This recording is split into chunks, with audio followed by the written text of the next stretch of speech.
to work for pay. First priority, says Robert Frick at Navy Federal Credit Union, get preschools, childcare, and schools back working. Sun's Group is pushing for structural change, increased childcare spending, paid leave, and training for higher paid jobs in construction and manufacturing. I'm Mitchell Hartman for Marketplace. And you're listening to the Marketplace Morning Report. I'm David Brancaccio.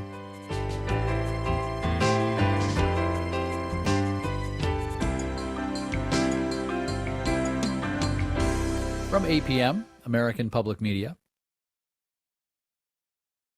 Wayne Hogan of the Terrell Hogan Law Firm. I'm Wayne Hogan. One texter call can wreck it all. Learn more through distracted driving presentations for teens and the workforce.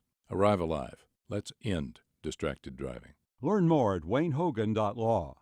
Wolfson Children's is bringing On Our Sleeves, the movement for children's mental health, to Northeast Florida. On Our Sleeves helps start conversations, give children voices, and break mental health stigmas. More at wolfsonchildrens.com/onoursleeves. North Florida TPO, proud sponsor of WJCT's First Coast Connect, bringing to the community innovation in transportation planning, commuter services, clean fuels, and intelligent transportation systems. More at northfloridatpo.com. This is WJCT News 89.9 Jacksonville. Ahead in the next 5 minutes, live local news for the First Coast from the WJCT News team.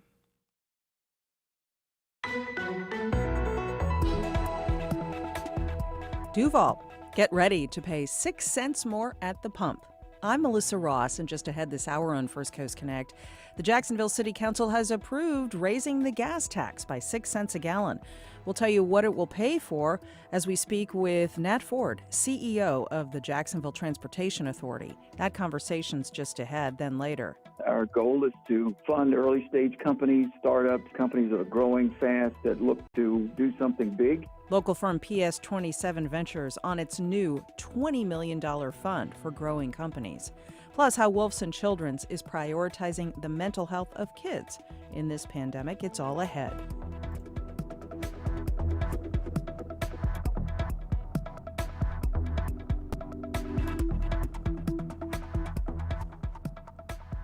After the day's news.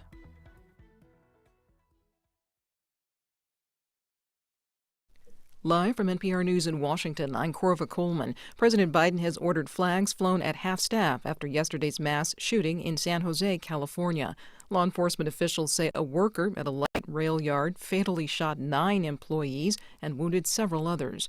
NPR's Eric Westervelt reports authorities say the gunman then took his own life. California Governor Gavin Newsom voiced frustration at the numbing frequency of these uniquely American mass murders and urged politicians and the public alike to move beyond platitudes. Expression of condolences, all the right emotions and perhaps the right words, but it begs the damn question, what the hell's going on in the United States of America? What the hell's wrong with us? And when are we going to come to grips with this? When are we going to put down our arms, literally and figuratively, our politics, stale rhetoric, finger pointing? A bomb squad was called in on worries the suspect may have placed explosives inside. Eric Westervelt, NPR News. President Biden is directing U.S. intelligence agencies to try to learn how the coronavirus pandemic got started. This includes whether it moved from animals to humans or a Chinese laboratory leak. NPR's Emily Fang reports from Beijing that China is pushing back. The Chinese Foreign Ministry is accusing the U.S. of politicizing intelligence. A spokesperson cited conspiracies that the virus is somehow connected to Fort Detrick in Maryland. The spokesperson says the U.S. has 200 biosecurity labs around the world. How many secrets are hidden in them? When would the U.S. publish relevant data on illnesses there? The U.S. owes the world an explanation. In January, a team of WHO scientists did visit China, where they went to a Chinese lab, hospitals, and other key sites. But the scientists were unable to access some raw data from a key Chinese lab that researches coronaviruses. Emily Fang, NPR News, Beijing. The World Meteorological Organization says that planet Earth is getting closer to a worrying benchmark. That benchmark is 1.5 degrees Celsius of global warming. NPR's Rebecca Hersher explains. Scientists warn that humans must limit overall global warming to no more than 1.5 degrees Celsius. The WMO estimates there's about a 40% chance Earth will hit that threshold temporarily in the next 5 years, which is the first step towards sustained warming of 1.5 degrees. Randall Cerveny is a climate scientist at Arizona State University. He says 1.5 degrees might sound like a small number, but it's a very, very, very, very big number, and we need to be concerned about it. For context, the Earth was only 6 degrees cooler during the last ice age, so the effects of a small change in temperature can be enormous. It's already happening. Last year, the U.S. smashed its previous record for billion-dollar weather disasters. Rebecca Hersher, NPR News. You're listening to NPR News from Washington. And the time is now 9:04. This is WJCT News 89.9 in Jacksonville. Florida Highway Patrol reporting that the southbound lane of Buckman Bridge, all lanes are blocked there. JSO says it could be some kind of damage with the bridge, and they're looking into it. So again, southbound lanes of the Buckman Bridge are closed right now. Orlando Congresswoman Val Demings is expected to challenge Republican incumbent Marco Rubio for his Senate seat next year. As Abe Abaraya tells us, people are already lining up to replace Demings in the House. With Demings eyeing the Senate, her heavily Democratic seat in the U.S. House is up for grabs. Former state attorney Armis Ayala has announced her bid for that seat. I began my career as a prosecutor, a public defender, and became the first black woman ever to be state attorney in Florida. Now, I'm running for Congress. According to the Orlando Sentinel and other news outlets, State Senator Randolph Bracey and Orlando civil rights attorney Natalie Jackson are also running for Demings' old seat. Florida's 10th congressional districts includes the theme parks. I'm Abe Abaraya in Orlando. A new tourism website touting outdoor adventures in St. Johns County has launched. PonteVedraNaturally.com focuses on hiking, bicycling, kayaking in the Ponte Vedra Beach and Palm Valley areas. The website was launched by the St. Johns County Chamber of Commerce, saying most people who visit the county don't make it to Ponte Vedra. Right now it's 76 degrees in Jacksonville, hot and mid-90s this afternoon. Support for NPR comes from Total Wine & More, where in-store teams can recommend a bottle of wine, spirit, or beer for any occasion. Shoppers can explore over 8,000 wines, 2,500 beers, and 3,000 spirits. More at TotalWine.com.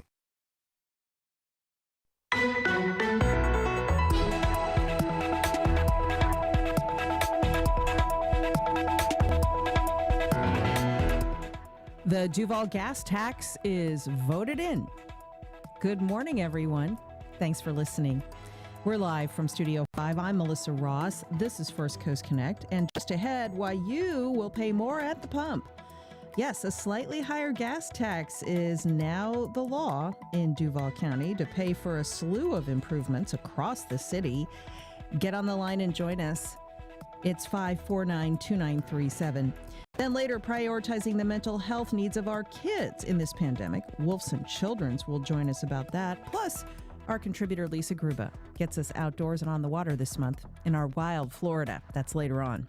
First, though, here's your COVID update for Thursday. The state says there was another increase overnight of 2,327 new COVID cases and 66 deaths. The death toll since the start of the pandemic in Florida now stands at 36,647. We say this every morning. Get your vaccine, please. And here are some more numbers for you. 14-5. That was the vote Wednesday at the Jacksonville City Council. They voted yes on doubling the local gas tax from 6 to 12 cents a gallon. Now, that revenue we will all pay at the pump will fund nearly $1 billion worth of road, drainage, and other infrastructure needs all around town. This money will help pay for the new 30-mile urban neighborhood Emerald Trail network, and it will also help the Jacksonville Transportation Authority to modernize the downtown Skyway. Nathaniel Ford is Chief Executive Officer of the JTA, and he's on the line now with more about all this. Nat, good to have you back on the show. Good morning. Well, thank you for having me, Melissa. And we're already getting calls for Nat Ford, CEO of JTA. The gas tax is going up 6 cents a gallon. Duval, let us know your thoughts about this as we discuss what your money will pay for. 549-2937. Give us a call. emails to firstcoastconnect@wjct.org, tweets to @MelissaInJax, and our Facebook page is open too. Well, first, I guess we need to begin with congratulations, Nat Ford. This is certainly a big win for the JTA, and it wasn't even a close vote. Well, thank you for that, Melissa. But before we get started, I just want to express my condolences to our sisters and brothers in Santa Clara at the VTA, the Valley Transportation Authority there. That horrific incident yesterday has rippled through our entire industry and through the country, and just our hearts and prayers go out to them.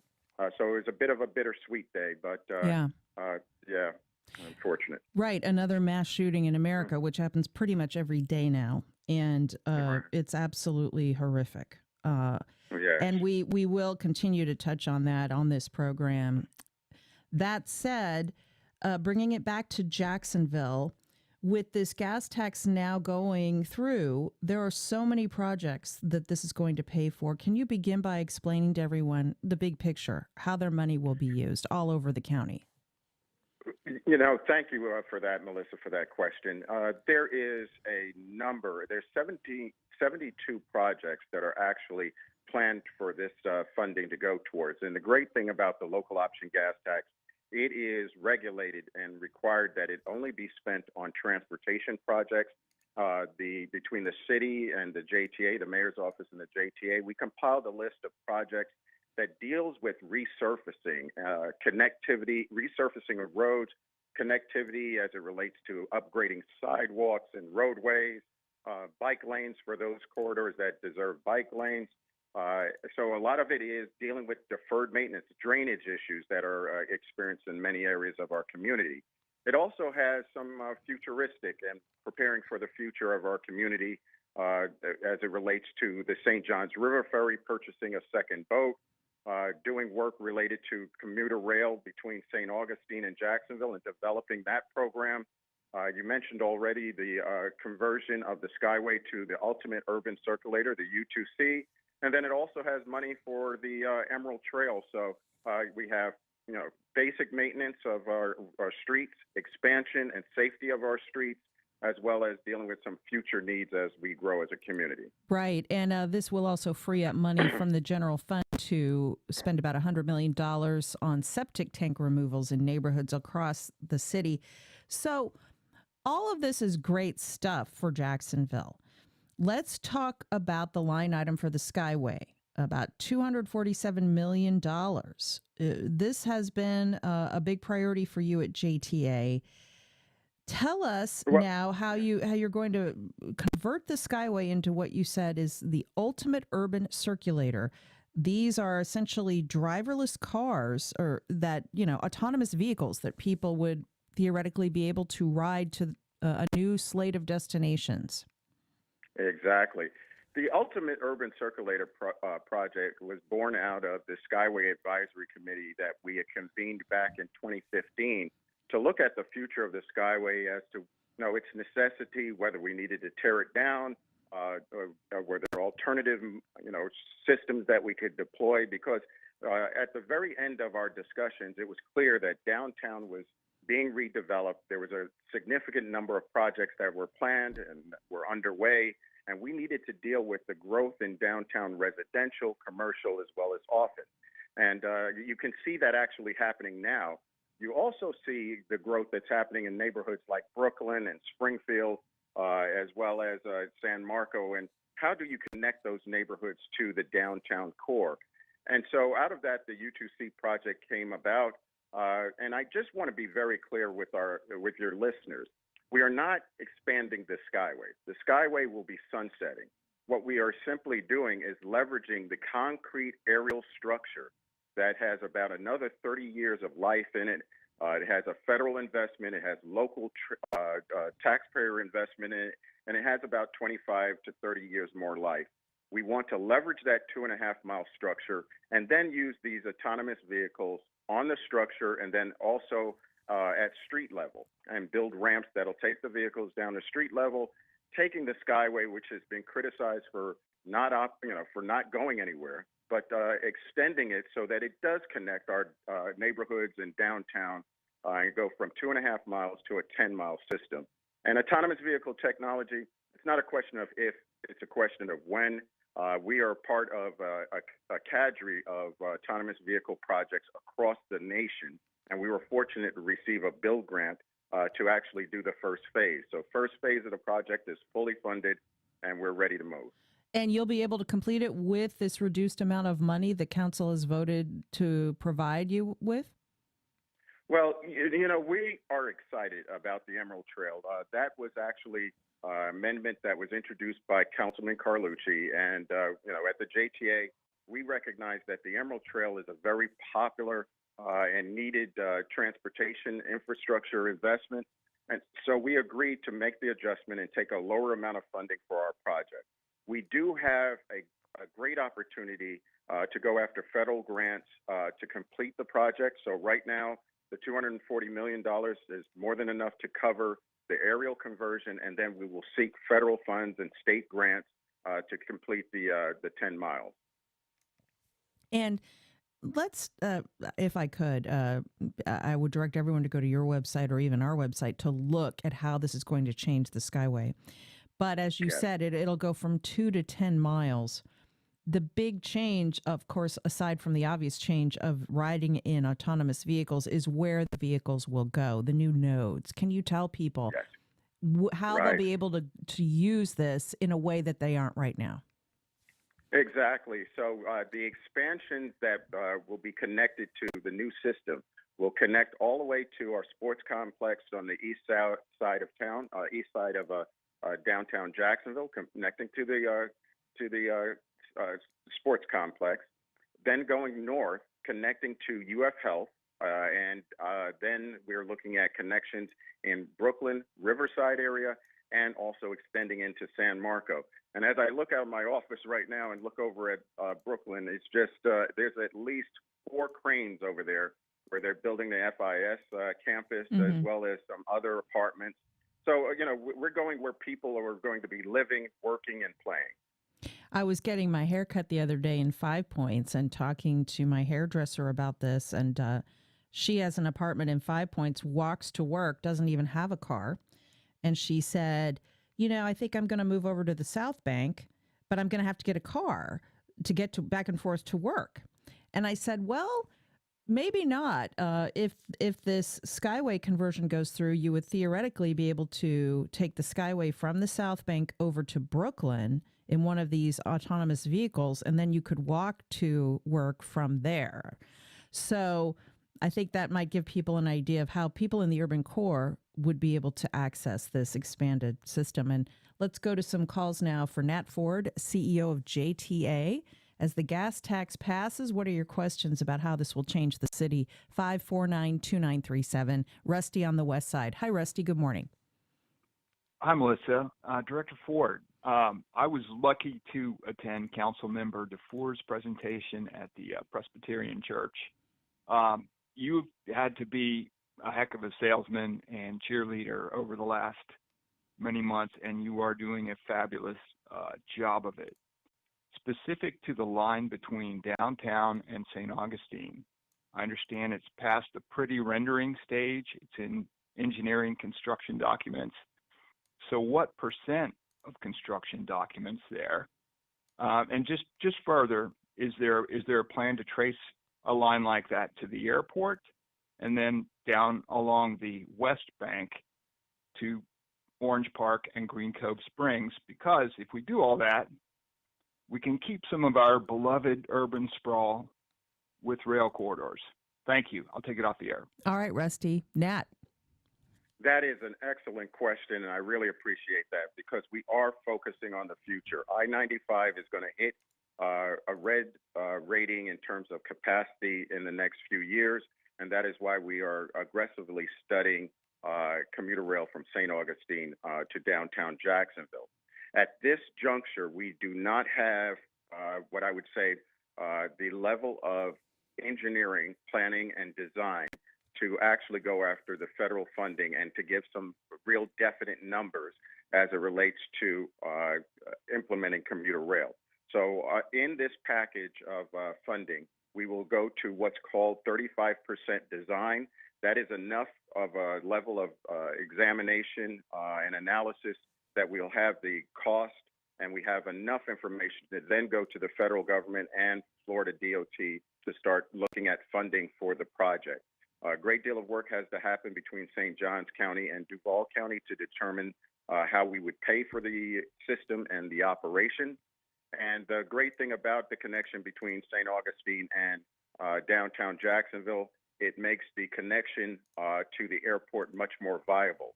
Right now, downtown Jacksonville to the airport doesn't have the ridership to support major investment like commuter rail, but that additional leg, the first leg, clearly would generate the ridership that makes it a viable and attractive project for funding. As it relates to the other connections, we haven't gotten to that point yet. All right. Mark on the west side. Hi, Mark. How are you? Hey, good morning. Well, I'm a little disappointed. I was hoping that this would be voted down. I went to a couple of the dog and pony shows about the new Skyway Express, and I still don't see how a car that holds 12 people, 14 people maximum is going to have any impact on congestion downtown. But hey, that's just me. What I did want to ask was, and I asked this question a couple of times at some of these meetings, and I never got a really good answer. Two questions. From the day you get the check from Jacksonville or whoever, and you start construction, when are we going to be in one of those autonomous vehicles going to all these places that you're saying we're going to go to autonomously? I want to know when. I got, well, it's coming and this kind of thing. And also, are you going to be charging anything for this? I know that it's free to ride the Skyway Express now. Is there going to be a price to ride the new Skyway? All right, Mark, thanks for that. So Nat Ford, the skeptics of this expenditure are certainly out there. A UNF poll found nearly 60% of the voters in Duval County didn't want to pay for this gas tax increase. So what about Mark's questions? When will they be able to use this system? Will it be free? What do you say to the skeptics out there? Okay. First, let's start with the last question first. Yes, we will have to charge fares for the system in terms of its operation. But I just want to share, across the nation, there are a number of systems, particularly in downtown center cities, where they are complementary because downtown center cities could ill afford for all of the residents as well as office workers to actually drive at the same time. It would just lock down their cities. So they do support, complementary services in urban cores. As it relates to the capacity issue, its frequency creates capacity. So while we may have a 40-foot bus every 30 minutes, we can have many more of these smaller vehicles actually traveling in the same time frame at a much lower cost than operating a 40-foot bus. Then finally, the question as it relates to construction timelines. Bay Street Innovation Corridor, which is phase 1, should be running in about 2 to 3 years. And then the overall conversion and extension, depending on federal funding on the extensions, we should see vehicles up and running within 6 to 7 years. So pretty long horizon on the conversion, very complicated project to implement. And what if you don't get the federal funding? Well, then we would seek other funding sources. We have a great relationship with the state. We also have the opportunity to look at private investment in terms of these corridors because they will be operating in our commercial corridors. So there are numerous ways that we can seek funding for the extensions, and we're confident that we'll be able to get that funding to move forward. And your confidence is great, but can you understand why so many residents who've lived here for a long time and have seen so many ambitious plans proposed, actually approved, and then never come to fruition? Can you understand the skepticism? Yeah, that is something I've had to come and learn. I've worked all across the country, and it is unique. Something that in this particular case with the Skyway, it was very challenging to, start talking about the U2C because even with the last caller's comment, he's talking about extending the Skyway. The new system we're talking about, the only connection to the Skyway is the concrete infrastructure. This is a totally new system with technology that is the difference between a horse and buggy and I guess an automobile back in the day. So, but that's the headwind that we have been challenged with. And this team's track record, at least everything that the JTA has promised over the last 8.5 years of my tenure, we've delivered, and we've delivered, I think, recognizably so. And that's why the city council has trust in what we're doing. Lots of tweets, emails. Here's a tweet. I live off King Street in Riverside. I work at the Baptist Medical Campus downtown. I am itching to use this public transport. Here's an email from Jonathan. Will the autonomous vehicles have space to carry items like a bicycle or a scooter? I'd like to go from my non-connected location with personal transport to a pickup station. All right, very good question. Interestingly enough, the vehicles that we're planning on using, and so I go back to that comment related to the size of the vehicles. We have not made a final decision in terms of the type of vehicle we may use. We have right now in our possession a conventional, 20-passenger shuttle-type vehicle that has been retrofitted with an autonomous vehicle kit. Obviously, that vehicle can withstand having size-wise bicycles actually on that vehicle. Some of the more smaller vehicles, it'd be a bit of I think it'd be a bit of a challenge to get a bicycle or a scooter onto those vehicles. But, the interesting thing is final decisions have not been made. We'll be considering all of these types of elements as we go through our procurement and planning process. Yeah. I mean, to me, that makes sense to, because people would be more likely to use these vehicles if they could bike or scooter their way to a Skyway stop. Exactly. That makes perfect sense. It might be as simple as these vehicles that we're testing, putting a bike rack on the exterior of the vehicle. We just have to make sure that bicycle or whatever that element is, it's not blocking any of the sensors that actually make the vehicle safe to operate. So I want to be careful before I get too far ahead of the scientists and the engineers that are working on these technologies. Sure. Michelle at the town center. Go ahead, Michelle. Yes, hi. I would like to voice my extreme disappointment and outrage that this city's leadership balks at a half-cent sales tax increase to fund public schools to the point where they engage in multiple-year lawsuits to prevent it from even being voted on. And then suddenly this same mayor turns right around and gets the city council to accept a 6-cent gallon increase for funding, I'm sorry, but pretty non-specific and very little accountability worked into the plan road construction projects. Somebody who's lived here a very long time, there are constant FDOT projects, JTA projects. I can't tell which agency is doing which one, and I don't have any way of logging into an online dashboard and seeing progress or progress to plan. No way of measuring accountability. I'll take my answer off the. Oh, one more thing. Why can't they just fund better, faster, more on-time bus routes? Okay. I'll take all my answers off the air. All right, Michelle. Nat, a lot to digest from Michelle. To unpack. So 72 projects that have been detailed for this program. It's on the jobs for Jax.net website. And then also the JTA has put up a website, particularly as it relates to the U2C project.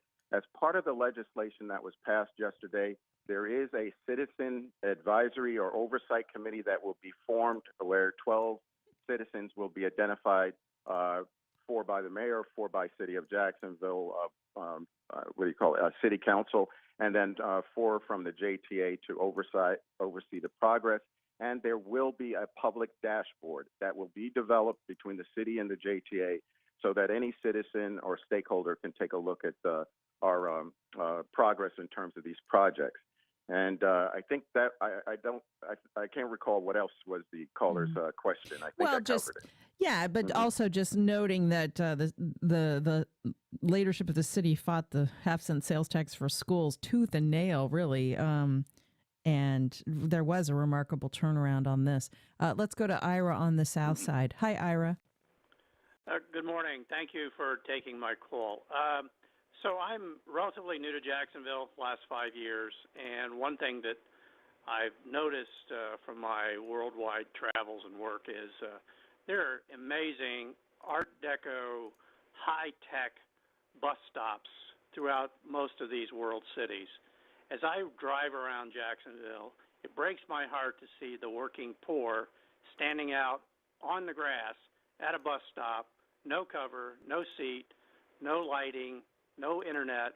Why can't you spend some of your tax dollars on fixing the bus stops around Jacksonville rather than building this Jetsons play toy to nowhere? Thank you. All right, Ira. You know, and Ira, it used to be a lot worse. That's right. It used to be so much worse. I remember when we first moved here in 2003, there were no bus shelters at all. None that I could see. And there are quite a few now, but certainly it's not where it could be. So what about that, Nat Ford? Well, interestingly enough, that was one of the major reasons that I decided to take the position here in Jacksonville. I come here from running the San Francisco MTA, and I think, as you know, I ran the MARTA system in Atlanta. And I was appalled at the condition of just our public transportation operation at that time. And I had the great opportunity to really start working with this agency and be able to start installing the proper bus stop infrastructure. And the caller is right. I mean, I vividly remember over 8 years ago, an elderly lady sitting on an overturned shopping cart at a bus stop. Mm-hmm. And I was actually going to a meeting, and on my way back, she was still sitting there. I'm glad, Melissa, you recognize that we've made investments in bus stops each year for the past few years. We have over 33,000 bus stops. We have 820 that remain that are not even ADA accessible. This bill funds fully accessible bus stop upgrades for our disabled community and senior citizens. So you will see 800 of those bus stops upgraded. And then in numerous corridors, particularly on the northwest side of Jacksonville, we have complete streets projects to put in shelters, upgrade the bus stops. So we are taking care of what the caller actually raised. And it's not the Jetsons, the autonomous vehicle transportation. Autonomous vehicle transportation may be new to Jacksonville, may be new to the United States, but it's been they've been in operation for almost 10 years in some of the countries around the world. Yeah, so, but it may feel like that to a lot of people. It may feel like that. It's about our exposure to these things in terms of technologies that are far advanced in some other parts of the world, and we're bringing that type of technology to our constituency here in Jacksonville. His boy Elroy, that's what I always think about when I think of the Jetsons. But Nat Ford, thank you so much. He's Nat Ford, CEO of JTA, as the authority moves ahead now with approval of the local gas tax. Thanks for your time, Nat. Thank you. Much more still ahead. Later in the hour, how to access our miles and miles of waterways this month. That's in our wild Florida. But up next.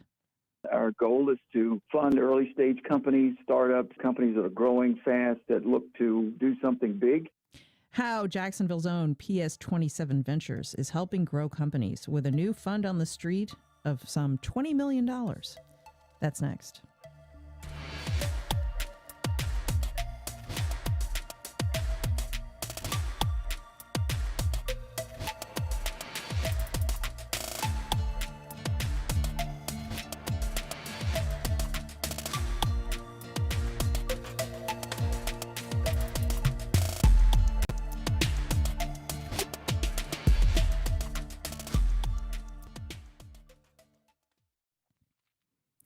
Well, local firm PS27 Ventures is launching a new $20 million venture capital fund, and they're encouraging local companies to apply for this seed money. I spoke about it with their CEO, Jim Stallings. Hey, Jim. Good to be with you. Thanks for joining us. Yeah, thanks, Melissa. Always great to be with you. So you have some big news at PS27 Ventures, a $20 million new venture capital fund you're announcing. This is pretty big. Yeah, it really is. It's one of the biggest, and it's a big project for us. It's something we've been working on for some time, and we just wanted to share the news with you and others in our First Coast area that we've launched a venture capital fund, and our goal is to fund early stage companies, startups, companies that are growing fast, that look to do something big. And we're looking to invest. We've actually started started the fund, started the process, working with quite a few companies right now in the pipeline. We're very excited about it. We've been very busy, but very excited.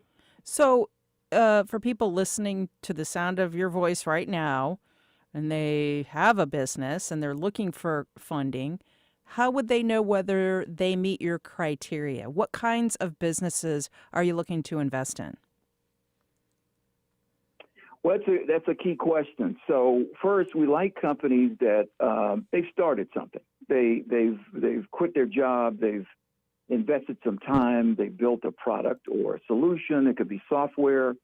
It could be service. It could be some product. But they've got a little bit of traction. They've got some customers.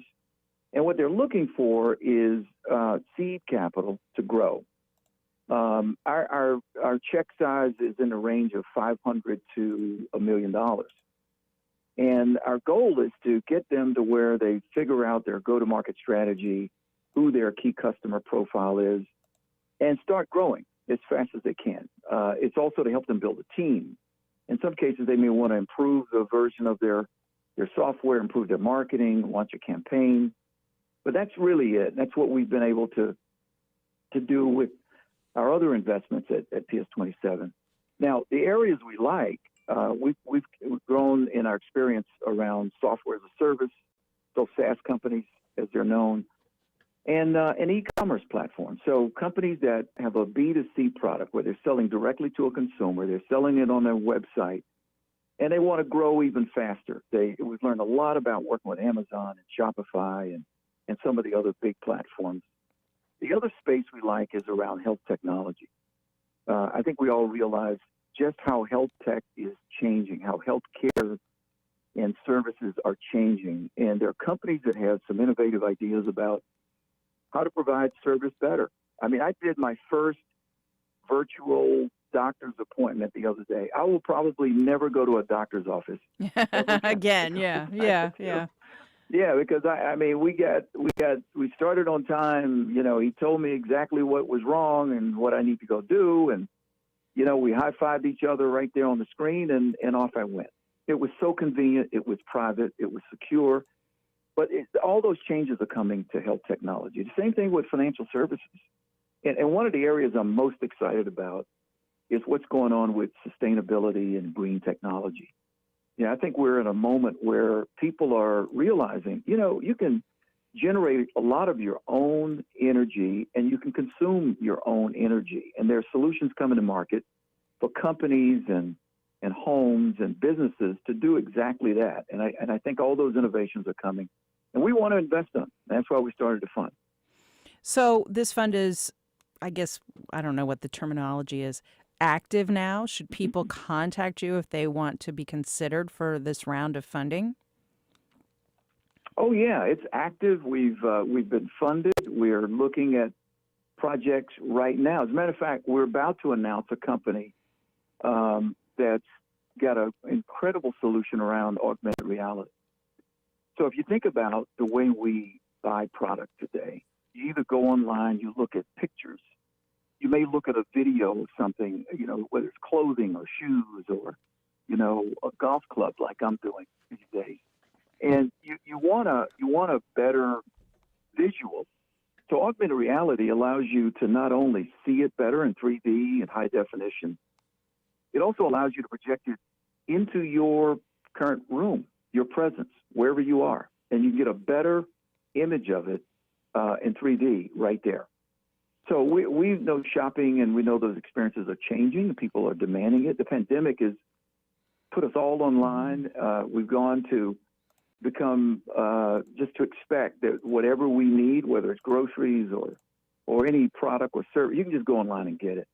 Well, we know shopping is changed, and most likely it's going to be changed forever. So those things that allow people to have a better experience, a faster experience, a frictionless experience, as we say, those are going to work. So we're looking at companies like that. We've begun already. If companies want to reach out to us, just go to our website, ps27ventures.com. There's a place to enter their information. We get right back to them within 24 hours. But we're seeing such a wave of innovation following the pandemic. It's been unbelievable. we just couldn't wait to do this because we're like, we've got to be a part of it. And we got to be a part of it right here on the First Coast. Check it out, everyone. He's CEO Jim Stallings. Check out their website at ps27ventures.com. Thanks, Jim. Keep us posted. All right. Thank you, Melissa.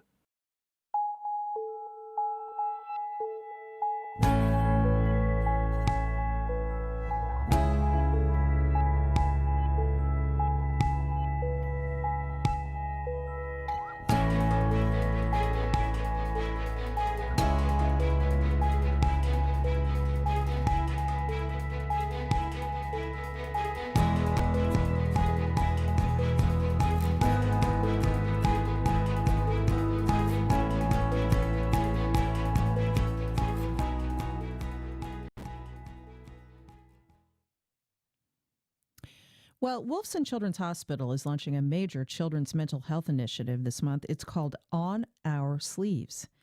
It's part of a national movement, and the goal is to intervene before kids get into crisis by giving adults the tools they need to start conversations, break stigmas, and give children a voice. With more, we're pleased to welcome Terry Andrews, PhD, System Administrator for Baptist and Wolfson Children's Behavioral Health. Terry Andrews, good morning. Hi, Terry. Are you there? Can you hear me? Yeah. Hi. Good morning, Terry. Hey, good morning. Also with us, Melanie Patz. She's Vice President of Community Investment and Impact at Baptist. Melanie, good to have you. Good morning, Melissa. So this is called On Our Sleeves because kids often don't wear their thoughts on their sleeves, so it might be hard to tell if they're struggling. Let's begin with you, Terry Andrews. This is such a critical initiative right now because I know from talking to our own kids at home, the kids are in crisis. They've seen an unbelievable number of children, their peers at school, Baker acted or taken to Wolfson's for days of observation. This is just my own anecdotal experience. It's just been unbelievable in this pandemic, what's happened with kids.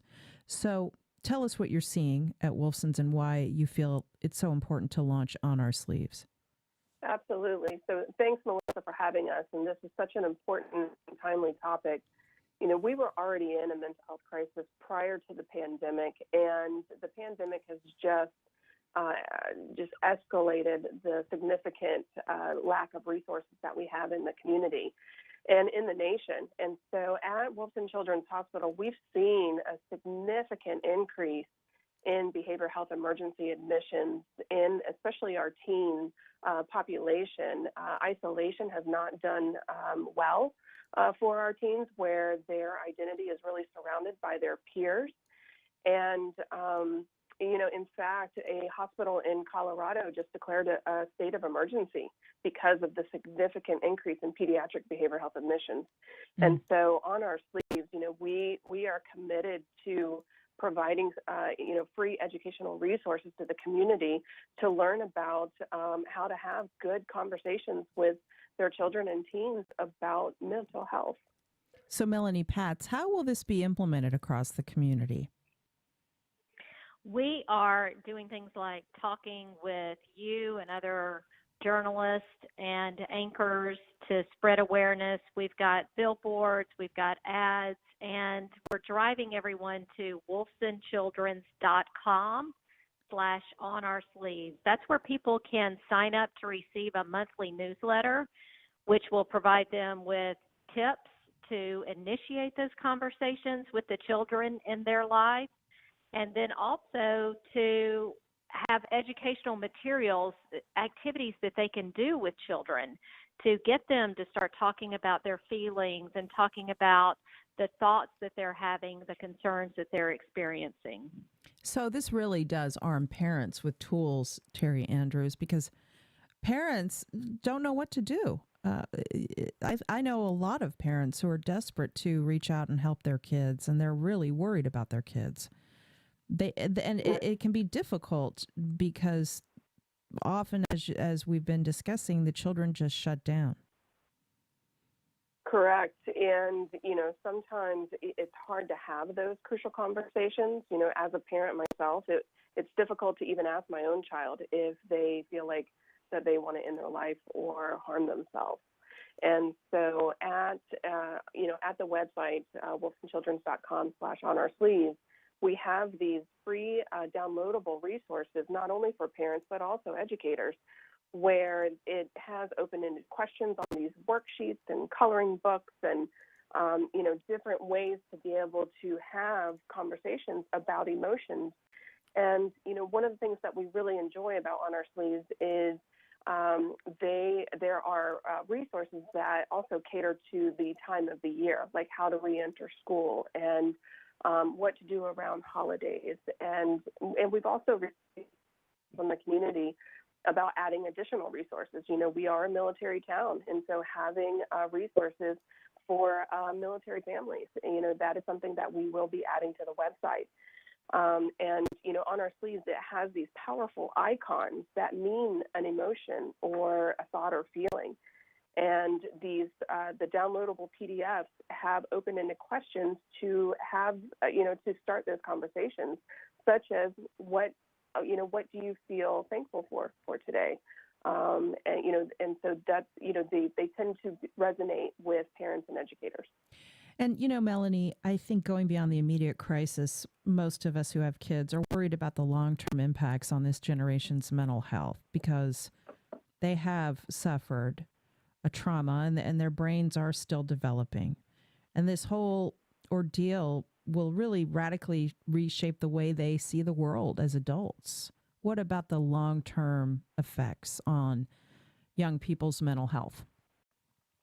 I think that's why On Our Sleeves is such an important campaign for us at this time. If you start those habits of having conversations with your children about what they're thinking and what they're feeling, those can last a lifetime, so that when they continue to have challenges, they will come to you and share that, and there will be an opportunity to get them help early, so that we're not waiting until there's a crisis and they need to be, as you said, Baker acted or come to the hospital for observation. We're really intervening as early as we possibly can. Right. And as I look at the website, Terry Andrews, it's onoursleeves.org. Lots of free resources and access to information right on the website. Correct. Yes, lots of activities for parents, activities just for any adult to have conversations and spend quality time with the child, and also educators. We are actively working with our community agencies as well as the schools to see how can we place them these free resources so that they can have good conversations with children and teens. And is part of this too empowering parents to help guide their children's mental health? Because I know just from hearing through the grapevine with my own children, the hospitals are overwhelmed with families begging for help for their children. Are you finding that at Baptist and Wolfson's? We are seeing a significant increase, and part of On Our Sleeves is really to reduce that stigma that we still see in the community today, and that is a campaign that we are committed to, is to reduce that stigma, and also we continue to still have the youth mental health first aid training in the community. We will come to your organization, we will come to your community, we will provide training so that people can identify the symptoms, or statements that children and teens are making that they are really struggling right now. We're talking with Terry Andrews and Melanie Patz with Baptist and Wolfson Children's. So, Melanie, what else can you leave listeners with? What else will you be doing to help people connect to these resources? I want to reiterate our website, wolfsonchildrens.com/onoursleeves, and that's where you can sign up for the monthly newsletter that will bring those educational materials right to you. In addition, if someone needs help immediately, we also have a 24/7 helpline and a 24/7 text line. Terry, will you share the number for the helpline and the text line? Yes. We offer a 24/7 kids and teens mental health helpline. It's confidential, free. It can be just, questions of how to access resources in the community, or, parents can call, teens can call if they feel that someone is entering into a mental health crisis, and that's 202-7900.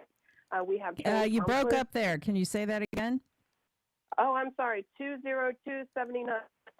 You broke up again.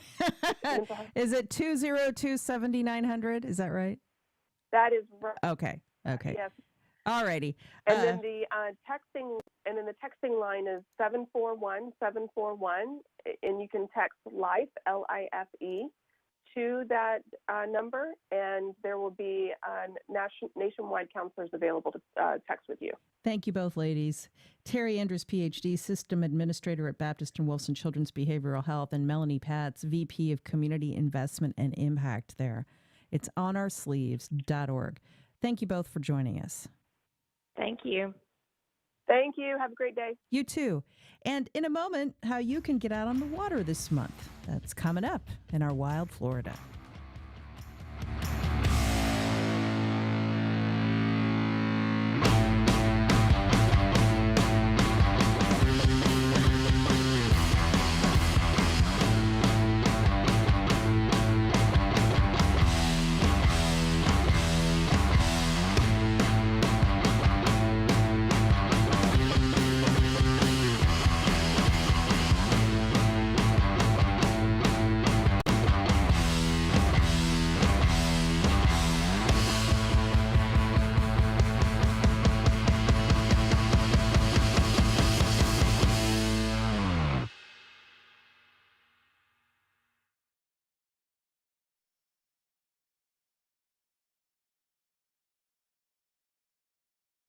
Florida Polytechnic University, ranked among the top 40 public universities for best undergraduate engineering colleges by U.S. News & World Report, and the only Florida university in this category.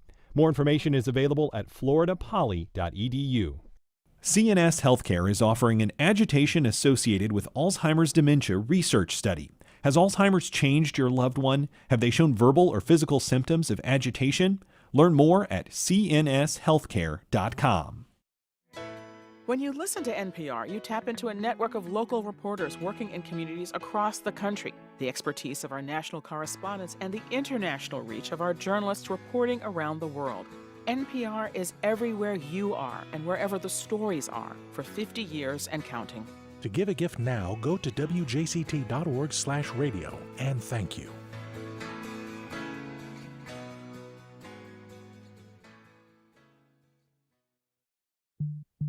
On the next Fresh Air, New York Times reporter Nick Corasaniti talks about new voting laws proposed in Republican-controlled legislatures to restrict voting rights, limit ballot initiatives which could undermine Republican goals, and stiffen penalties for poll workers and election officials who make even minor mistakes. Join us today at noon on WJCT News 89.9.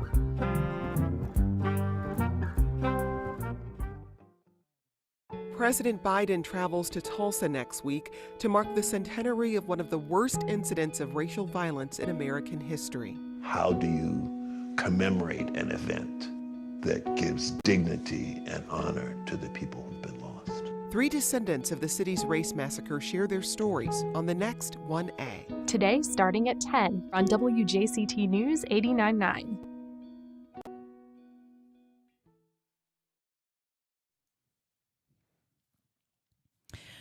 Welcome back. Well, there have been calls from across town recently for more water access. Guess what? You're in luck. The city has many new projects nearing completion that will get you out on the water. Florida master naturalist Lisa Vick-Gruba has been checking this out, and she's on the line now. It's today's Wild Florida. Hey, Lisa, good morning. Good morning, Melissa. Okay, so it's getting hotter out there. People are still looking for fun things to do outside. So tell us what's going on out on the waterways. Well, like you said, the good news is that the city has really been at work for several years, increasing public access to the waterways. And so today I want to talk about just 3 of the projects, and there are many others. And later then I'm going to tell you about ways that beginning paddlers can get started out on our area waterways. So first, I'll tell you what's going on downtown. Downtown's always a hot topic in this area. Basically, the city is adding and repairing docks downtown. There has been a long time complaint from boaters that there's no dockage downtown except for where the water taxi already docks, and there's no access to restaurants. And so on the South Bank, they are adding new slips at Friendship Fountain, which is right there in front of the Museum of Science and History. And then a little ways to the east in front of River Point Towers, they are going to get some new slips. Across the river at the landing, those docks, or the former landing site, those docks are under repair, and they were damaged during Hurricane Irma. And I know that a lot of people, a lot of boaters have been very frustrated at, the amount of damaged docks in the area. And I want to say that in following this, I don't think the city has been dragging its feet at all. The truth is that we had so much dock damage in the area and in the state after the hurricanes that basically there just weren't enough dock builders. And the prices for new docks just went through the roof. So it has just taken the city a while to get, find adequate dock builders, for a good price. But the landing site docks are under repair. They're going to add new docks in front of the Times Union Center. First, they've got to repair that. They've got to rebuild the bulkhead there. It's just gotten old. But they'll add new docks there. And then in two neighborhoods that have never had water access before, Brooklyn and Five Points, they are getting docks.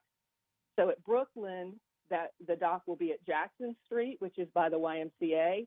And in 5 Points, it will be where Post Street meets the river, which is by the Cummer. That's yeah. So after go ahead. No, go ahead. After they get those docks built, then they have something really cool coming. They're going to do downtown light shows. So they will have light That's shows cool. from the time. Yeah, they'll have light shows from the Times Union Center and from Friendship Fountain that will interact. And so you can go down to the river, either on the shore or on the pedestrian bridge, over the bridges, or from your boat, and there'll be nighttime light shows. So that's exciting. That's pretty exciting. Okay, and there are some other projects that you wanted to talk about too, including some new fishing piers. Is that right? Well, there are 3 new fishing piers on the Trout River, and there's a new conservation area, a new recreation area that was announced in November. It's called Seven Creeks Recreation Area. And what the city did was combine land that was already up there that was national, state, and city park, and they combined it into kind of one area so that there's like coordinated maps and coordinated trails. And so basically in the area where they combined Betts Tiger Point Preserve, Bogey Creek, Cedar Creek, and Pumpkin Hill all into one area. And Brian Burkett, who is the waterfront project manager with parks, recently kayaked the area, and he said it is very natural. You barely see any signs of human habitation. He said there was jumping fish, wading birds, dolphins. At one place, he even saw he said what looked like 1,000 white pelicans, which Beautiful. I've not seen a lot of white pelicans over here. So, yeah, worth a visit. Beautiful. Now, in the short time we have left, when my dad was in town recently, he wanted to take our daughters kayaking, and the only place I could think of to send him was Kayak Amelia. What about kayaking places? Okay, so there's 3 great sites for information. The city website, visit Jacksonville's website, and there are paddling guides. So the paddling guides, the city and the public trust have put together, and the city provides them free. They're laminated guides. They should be at area outfitters or sporting goods stores. The city website on the parks page has an interactive map with all of our boat ramps. We have over 50 boat ramps in the area. Visit Jacksonville's site has, access to all kinds of information about sailing, boating, paddle boarding, surfing, anything you want to do out on the water. So those are really good comprehensive sites to use. Check it out, and check out Lisa's website too, Florida Field Notes. Always good to hear about Wild Florida once a month from Lisa. And Hope we'll to see you out on the water. Yeah, we'll see you out on the water. Thanks, Lisa. Thanks a lot, Melissa. And that's our show. Thanks for listening, and thanks to all of our guests and callers. Keep those emails coming. Send them to firstcoastconnect@wjct.org, and catch our podcast up later today wherever you like to listen. I'm Melissa Ross. We'll be back at 9 a.m. tomorrow for our Friday Media Roundtable. Talk to you then.